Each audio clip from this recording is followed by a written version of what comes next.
Our journey begins as dramatic and sudden changes are sweeping over the land. The approaching storm may seem violent and destructive to us, but to nature, it's a new beginning in the cycle of life.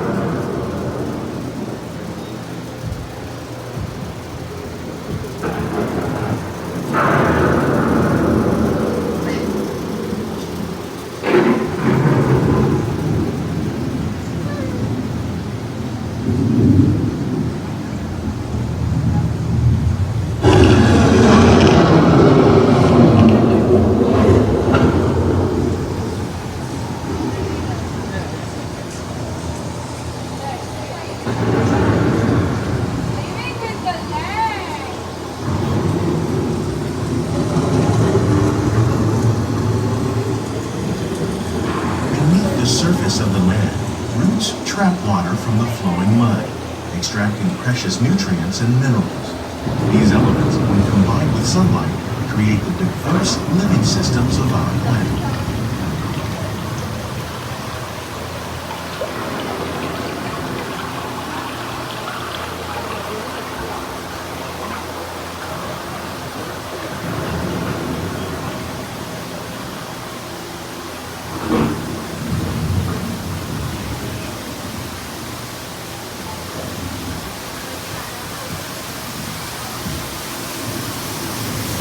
One of those living systems is the rainforest, home to the most amazing concentration of life on our planet.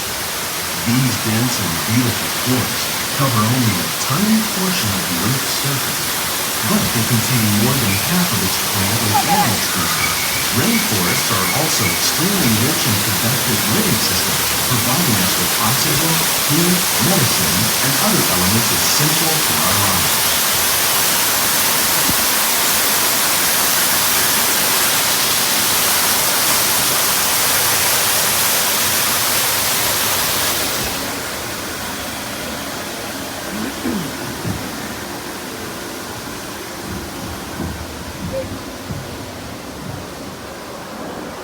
In the desert, nature has created a very different, but no less beautiful living system.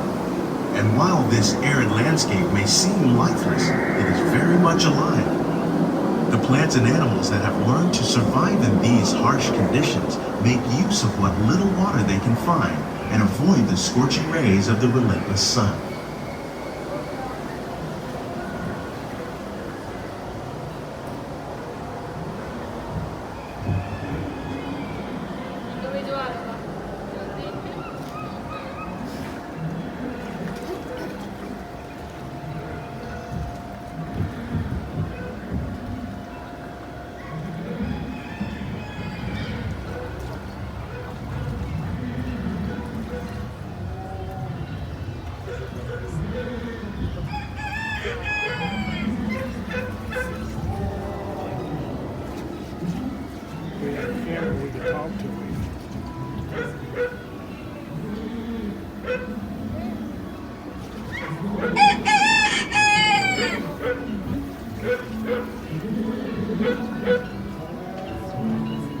Of all the forces at work on the land, humans have had one of the most profound effects. The need to produce food for a growing world led to the enormous use and sometimes overuse of the land. In our search for more efficient ways to grow food, we often fail to realize the impact of our methods.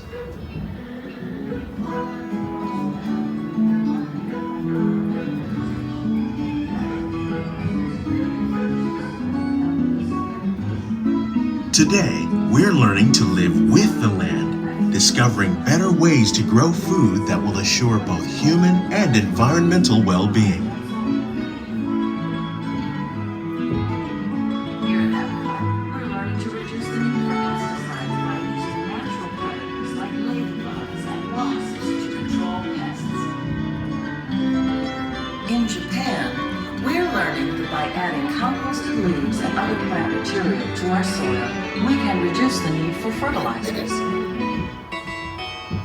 In farmlands across America, we're learning that by plowing under vegetation containing natural fertilizers, we can enrich the soil without the use of chemicals. In Saudi Arabia and Mexico, we're learning to produce food on desert seacoasts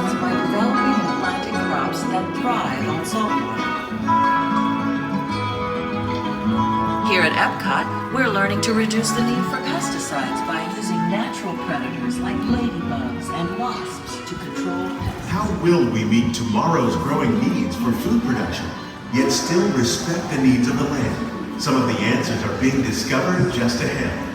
To help us maintain these carefully controlled ecosystems, and for your safety, please remain seated in your boat at all times.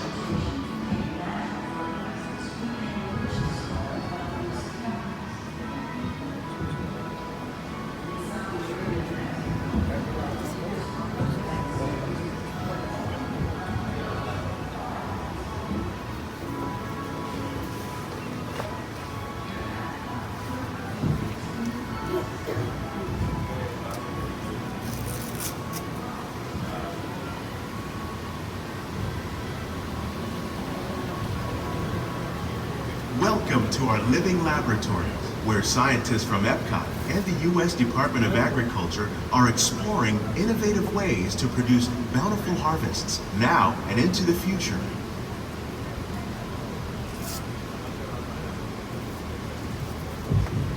The tropics are home to the greatest diversity of plants on the planet.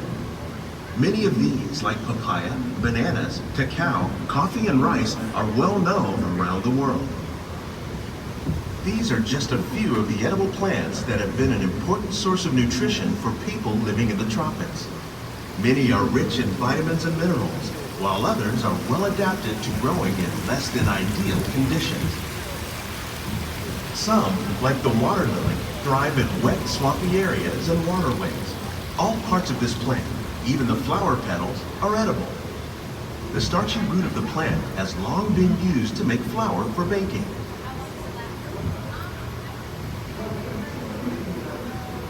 One day, many of these lesser-known tropical plants may be as important as the bananas growing on both sides of the boat.